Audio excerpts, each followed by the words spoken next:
Summer 2016's haute couture collections have hit the runways of Paris, and something feels a little familiar. Retro flamboyance is everywhere, but which era exactly are we talking about? It's not always easy to work it out. 70s, late 70s, right? I don't know. It was so good. You think 80s? Yeah. You know where I grew up? The 80s were the 90s because it was so slow. This is the grand showroom at the house of Jean Paul Gaultier, and the excitement is palpable. Gaultier was my first. Well, when he came onto the scene in the 80s, you know, the Movida years. I said, wow, who is this guy? Then the 80s passed, then the 90s. I think he's the couturier I've been most faithful to all these years.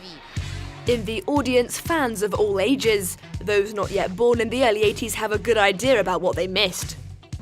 The girls were really tall, slender, almost superhuman. You see a lot of that style in Jean Paul Gaultier's clothes too. It's about metamorphosis, not at all about a fixed idea of femininity. He turns women into Amazons, into soldiers, or even into men. There you go, it's about freedom. A freedom typified by the Palace Concert Hall, where Jean Paul Gaultier is showing his collection, all inspired by the legacy of one woman. A scientist, model and darling of the punk scene, Edwige Bellemare died in September 2015. When I learned that Edwige had died, there was something in me that changed, and I had a different idea for my runway show, for my collection. So she died, and I thought, yes, it's about her at the end of the day. It works with this sort of 80s revival. Plus, she was someone that I really admired, and she really inspired me.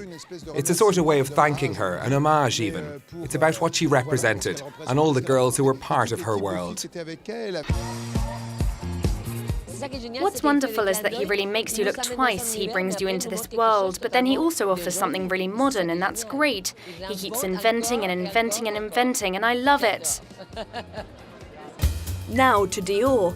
In the garden of the city's Rodin Museum, it's a different atmosphere altogether.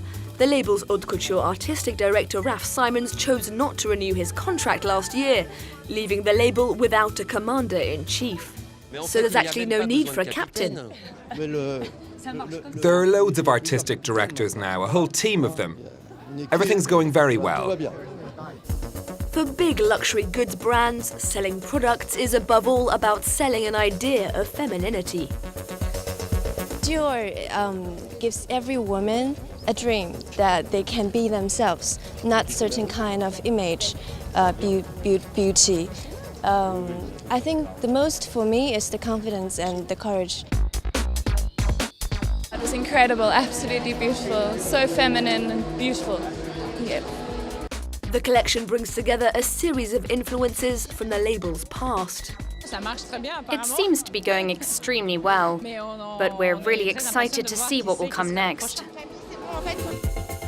After Christian Dior died in 1957, the fashion house has over 60 years been guided by 5 artistic directors: Yves Saint Laurent, Marc Bowen, Gianfranco Ferré, John Galliano and Raf Simons. Who's next? They need to know how to work with other people. That's a quality we all need to possess nowadays. I'm looking for someone who understands that and who wants to work with this wonderful team. This collection was spearheaded by 2 Swiss designers, Lucie Meyer and Serge Rothieu. They'll be around until a permanent successor is appointed. Not so at Chanel, where Karl Lagerfeld, now in his 80s, has been at the helm for 33 years. Next summer, it'll be out with the usual grand, opulent aesthetic and in with a more neutral palette.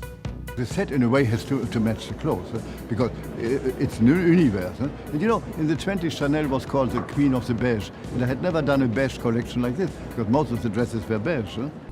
The embroidery is made with straw and wood. The silhouettes are a nod to the 20s, but in a modern world. The wedding dress is wonderful because the girl wearing it had a look that was very rock and roll. She wore a sort of jumper over the dress, even though it's couture. It was cool to mix 2016 style with traditional couture. That's what's interesting, and Karl's always done it so well. At Chanel, the runway was made of grass, and the set an elaborate wooden creation. There was a moment at the end when it was like you were before one of the most beautiful paintings ever created. Then Karl arrives, you see Karl Lagerfeld, and after all these years, he still manages to surprise us. You can see how the secret to living well is passion, and Karl Lagerfeld is all about passion.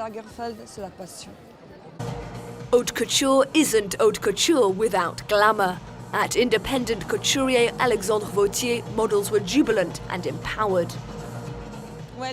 They're there, they're present, they're beautiful. There you go, they feel completely wonderful.